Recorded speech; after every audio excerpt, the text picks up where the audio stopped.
Garion, if we're looking for an outfielder who could put up big fantasy numbers tonight, obviously you have a ton to choose from. I'm looking here at some guys that are in good spots. Byron Buxton's, high on that list. You could look at Cedric Mullins. Dalton Varsho is going to be incredibly popular. Aaron Judge, obviously. Who do you like?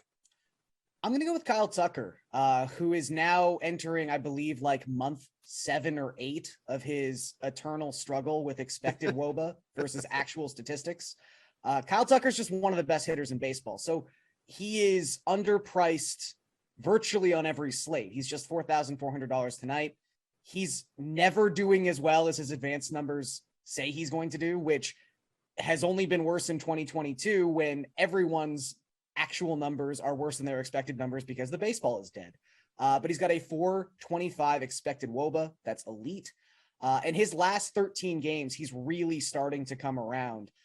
In that 13 game span, a 221 WRC plus. He's hitting above 400.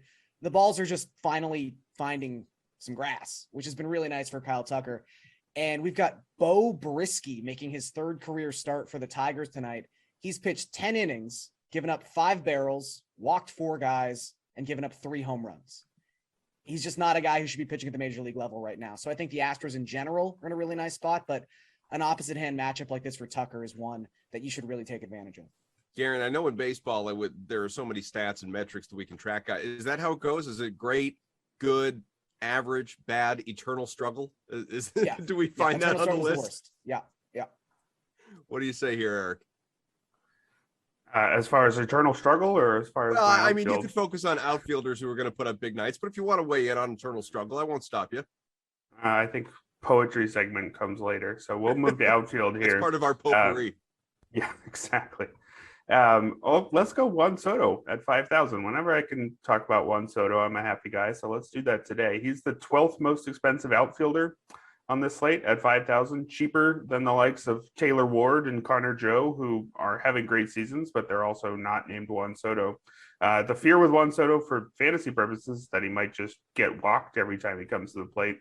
Although he has started heating up in terms of doing the things that you care even more about for fantasy purposes. He's got 3 homers in his last 6 games. And he'll have the platoon advantage here against Jaime Barria, who doesn't walk guys for his career, just 7.7% walk rate. This year, just 2.1%. So if he comes into the zone, which he has been doing this year, Soto is as capable as anybody at crushing it. He's still doing his same Juan Soto thing where he's walking more than he strikes out, but he's making good contact as well, hitting 271, although his expected batting average, according to StatCast, is all the way up at 298. He's the same Juan Soto that we see pretty much every year, it seems like, and he's got a good matchup here. So if I can get him for less than I can get some of this year's hot starts, he's definitely somebody I'm interested in.